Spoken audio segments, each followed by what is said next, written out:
Menyusul pemecatan Jurgen Klinsmann sebagai pelatih tim nasional Korea, saudara-saudara, muncul kabar rumor bahwa Sintayong akan kembali melatih tim nasional Korea Selatan.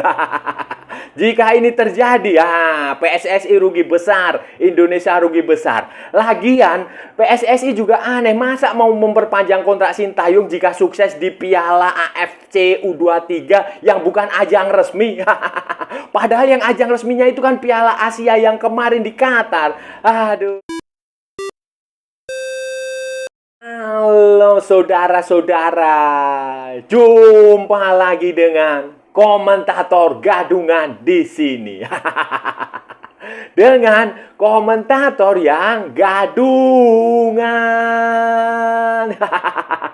Seperti biasa, saudara-saudara, seperti biasa. Kalau kita sudah bertemu, pasti akan ada yang kita bicarakan. Akan ada yang kita perbincangkan, kita cakap, kita bacotin, kita ulas, kita analisis tentang sepak bola di seputaran Asia Tenggara. Di negara-negara tetangga, negara-negara jiran, negara-negara serumpun. Indonesia, Malaysia, Thailand, Vietnam, Laos, Myanmar, Brunei, Darussalam, Timor Leste, Kamboja, Filipina, Singapura, Wakanda, Konoha, negara api, negara angin, dan sekitarnya.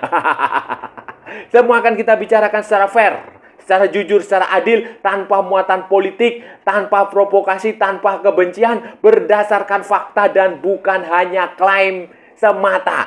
Semua saudara-saudara, baik yang sudah lama maupun yang terkini, bebas, bebas, bebas, bebas, bebas. Yang penting sopan. Dan untuk edisi kali ini, saudara-saudara, untuk edisi kali ini kita akan bicara tentang masa depan Sintayong. Masa depan Sintayong di tim nasional Indonesia yang ini begini.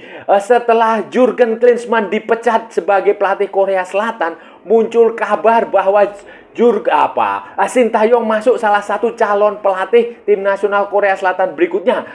Media di Korea Selatan itu mengusulkan, beberapa pengamat juga mengusulkan untuk menunjuk Sintayong sebagai pelatih tim nasional Korea Selatan lagi.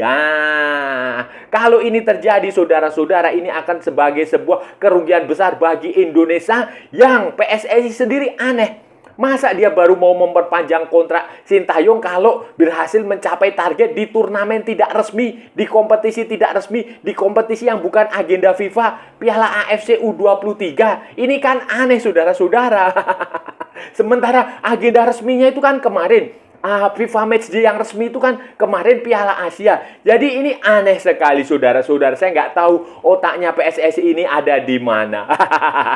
Nah, ini akan seperti apa, saudara-saudara? Ini akan kita bahas, akan kita ulas, akan kita analisis, akan kita bacotin di edisi kali ini, saudara-saudara. Jadi begini, saudara-saudara, jadi begini, ini ada berita buruk ya, bisa jadi berita buruk, semoga tidak jadi berita buruk lah, bisa jadi tidak buruk juga.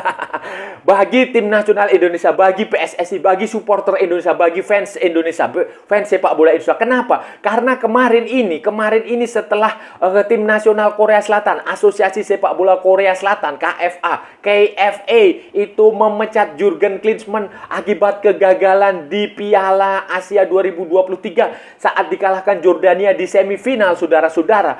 Jurgen Klinsmann dipecat dan sekarang Korea Selatan ini, Asosiasi Sepak Bola Korea Selatan itu sedang mencari pelatih baru. Mereka sebenarnya menginginkan pelatih-pelatih asing yang punya kualitas dunia. Tetapi, tetapi saudara-saudara, tetapi fans di sepak bola Korea Selatan, tim nasional Korea Selatan, kemudian media, apalagi pandit, pengamat, banyak publik di Korea Selatan ini, di negeri ginseng ini mereka mewacanakan, melontarkan wacana bahwa pelatih tim nasional Korea Selatan berikutnya pengganti Jurgen Klinsmann ini ada baiknya adalah pelatih lokal Korea Selatan.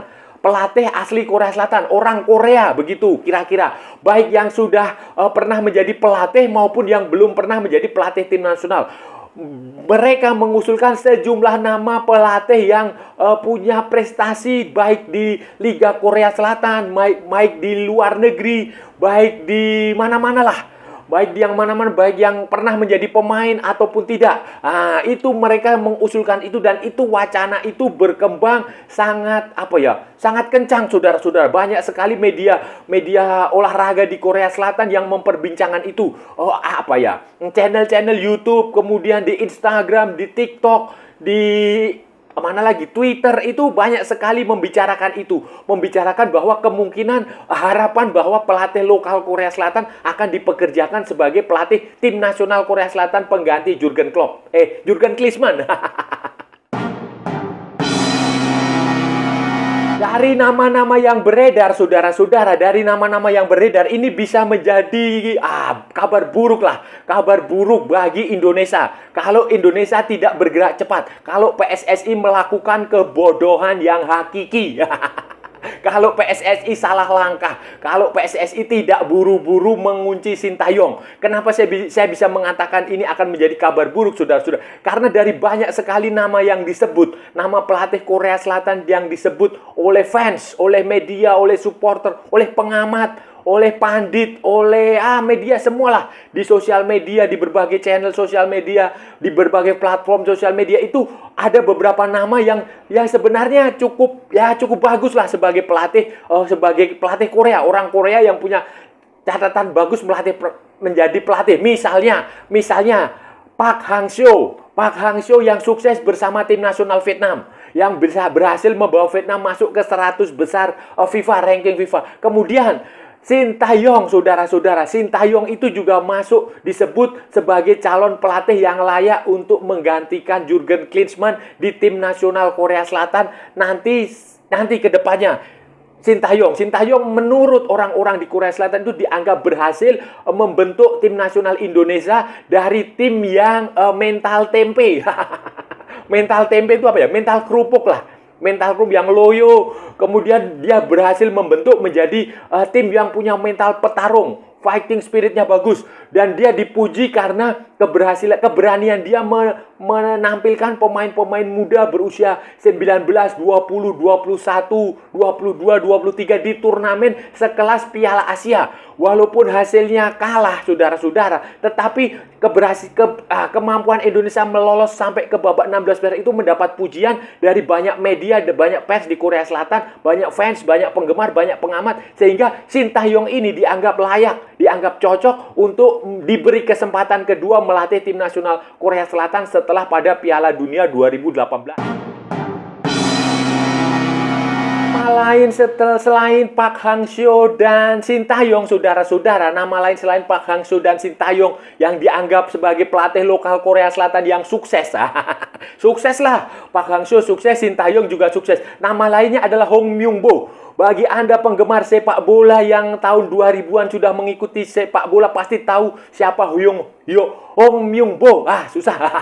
Hong Myung-bo adalah mantan kapten tim nasional Korea Selatan, back sentral, back tengah yang waktu Piala Dunia 2002 itu ikut ambil bagian di sana, ikut menjadi generasi emasnya Korea Selatan tahun 2002 bersama dengan Ah Jung-wan dan kawan-kawan asuhan Gus Hiding itu. Hong Myung-bo ini, saudara-saudara, dia sukses sebagai pelatih di Ulsan Hyundai, menjuarai Liga Korea K-League 1 2022 dan 2023. Itu juga dianggap cocok. Kemudian ada Chaduri itu mantan penyerang ya seangkatan dengan Hong Myung-bo. Dia anaknya pemain legendaris Cha Bun-kom. Itu juga dia pelatih yang sangat bagus. Terakhir dia adalah asistennya Jurgen Klinsmann. Salah satu asistennya Jurgen Klinsmann itu juga masuk daftar itu. Kemudian ada lagi Hwang Sun-hong. Hwang Sun-hong adalah pelatih tim nasional Korea Selatan U23. Pelatih tim nasional Korea Selatan U23. Kemudian ada lagi Kim Do-hun. Kim Do-hun itu adalah dia pelatih yang membawa Lion City Sailor lolos ke Liga Champion Asia. Lion City Sailor adalah klub dari Singapura. Itu. Terus ada lagi Kim Hak-bun. Kim Hak-bun juga pernah melatih tim nasional Korea Selatan U23. Itu juga masuk dalam daftar calon kandidat pelatih tim nasional Korea Selatan pengganti Jurgen. Dari banyak daftar itu, saudara-saudara, dari banyak kandidat calon yang dibicarakan oleh supporter, oleh media, oleh pengamat di Korea Selatan, Sintayong itu ternyata berada di urutan pertama. Berada di barisan pertama. Ya, karena selain dia pernah pengalaman di Korea Selatan, ya, saudara-saudara, di Piala Asia, di Piala Dunia 2018, kemudian di Piala Asia Timur tahun berapa ya? 2017 atau 2000 berapa itulah, pokoknya itu. Nah, itu dia juga dianggap sukses bersama tim nasional Indonesia. Itu, saudara-saudara. Jadi banyak yang antusias, banyak yang penasaran melihat kalau tim nasional Korea Selatan sekarang ditangani Sintayong itu akan seperti apa. Karena Korea Selatan ini juga sebenarnya, saudara-saudara, apa ya istilahnya, forensiknya, backbone-nya itu juga hampir mirip dengan Indonesia. Mereka punya mengandalkan Son Heung-min sebagai pemain senior, tapi mereka juga punya beberapa pemain junior, pemain muda yang cukup bagus. Misalnya Lee Kang-in. Nah, kayak begitulah. Ada lagi siapa itu yang siapa gitu. Ah, itu. Jadi itu yang publik, fans sepak bola di Korea Selatan itu menginginkan Sintayong untuk bekerja, untuk mengelola tim nasional Korea Selatan yang diisi pemain-pemain muda untuk nanti tampil di kualifikasi Piala Dunia 2026 dan lolos ke Piala Dunia 2026. Itu, saudara-saudara. Jadi ya mungkin keinginannya besar lah, keinginan. Ya saya nggak tahu pasti karena nggak ada survei. Tetapi fakta dari yang saya amati, saudara-saudara, dari yang saya amati dari media-media, dari komentar-komentar pengamat di sana, dari suara hati supporter di media sosial itu tampaknya ada kecenderungan mereka menginginkan Sintayong untuk pulang ke Korea Selatan untuk bekerja lagi di tim nasional Korea Selatan setelah kegagalan memalukan di Piala Asia 2023 kemarin, waktu dikalahkan Jordania, kemudian ditahan imbang Malaysia, kemudian Jordania juga sempat menahan imbang Korea Selatan di fase grup. Jadi itu, Sintayong menjadi kandidat utama, saudara-saudara. Pada akhirnya itu benar terrealisasi, saudara-saudara. Siapa yang rugi? Siapa? Ya tentu saja Indonesia lah, saudara-saudara. Tentu saja PSSI yang melakukan kebodohan hakiki kalau menurut saya. Kebodohan hakiki. Kenapa saya bilang seperti itu? PSSI ini nggak tahu ya otaknya di mana ya. Bayangin, saudara-saudara. Mereka baru akan memperpanjang kontrak Sintayong jika berhasil mencapai target lolos ke fase knockout, ke perempat final Piala AFC, Piala Asia U23 2024 yang nanti akan digelar kalau nggak salah bulan Maret atau April ya. Ya pokoknya itulah bulan-bulan depan, bulan-bulan. Padahal, saudara-saudara, ini saya kasih tahu ya, Piala Asia U23, Piala AFC U23 itu bukan agenda resmi, bukan pertandingan resmi, tidak ada dalam kalender FIFA dan tidak digelar dalam FIFA Matchday, bukan pertandingan level FIFA level A. Ini hanya pertandingan level junior, U23 itu junior. Tetapi oleh Indonesia, oleh PSSI ini diperlakukan seperti Piala Dunia, seperti Piala Asia. Ini kan aneh, konyol, saudara-saudara. Konyol, ya kebodohan yang hakiki itulah. Padahal kan kalau kita mau jujur, ya sebenarnya yang target yang seharusnya dibebankan itu ya kemarin di Piala Asia. Dan itu targetnya terpenuhi, lolos ke babak 16 besar. Piala Asia adalah pertandingan FIFA level A. FIFA Matchday di level A, setara dengan Piala Eropa, setara dengan Copa America, setara dengan Piala Afrika, setara dengan Piala Emas CONCACAF, setara dengan Piala Oceania. Itu kan seharusnya di situ. Ketika target dia lolos ke babak 16 besar sudah terpenuhi, ya sudah, kontraknya diperpanjang. 2 tahun, 3 tahun, 4 tahun. Tapi kalau nanti misalnya ini saya bayangin ya, misalnya dia gagal di Piala Asia U23 terus dia diganti, kontrak tidak kan lucu. Nanti PSSI akan ditertawakan di seluruh dunia. Pertandingan tidak resmi dijadikan pedoman, sementara pertandingan resmi tidak dianggap. Potensi Sintayong untuk tidak berprestasi bersama timnas U23 ini besar, saudara-saudara, besar sekali. Potensi Indonesia gagal itu besar sekali. Kenapa? Karena kita tergabung dengan tuan rumah Qatar. Qatar tim seniornya baru saja juara Piala Asia. Kemudian ada Australia di situ. Kemudian ada Jordania. Kita ketemu Jordania yang tim seniornya juga jadi finalis. Itu dari grup itu aja sudah itu berat sekali, saudara-saudara. Itu berat sekali. Walaupun peluang tetap ada ya. Apalagi yang lolos nanti ada hanya juara dan runner up. Tidak ada peringkat ketiga terbaik. Pertama. Kedua adalah ini tidak digelar pada agenda FIFA, bukan agenda FIFA, tidak diselenggarakan pada kalender FIFA, bukan di FIFA Matchday. Itu artinya apa, saudara-saudara? Itu artinya Sintayong akan kehilangan lebih dari 60% skuad terbaik dia. 60%, saudara-saudara, bukan hanya 50%, 60%, bahkan lebih, 70% pemain dia tidak akan bisa tampil. Siapa ya? Itu pemain-pemain yang di Eropa, Rafael Struijk, Ivar Jenner, Justin Hubner, kemudian siapa itu? Marcelino Ferdinand.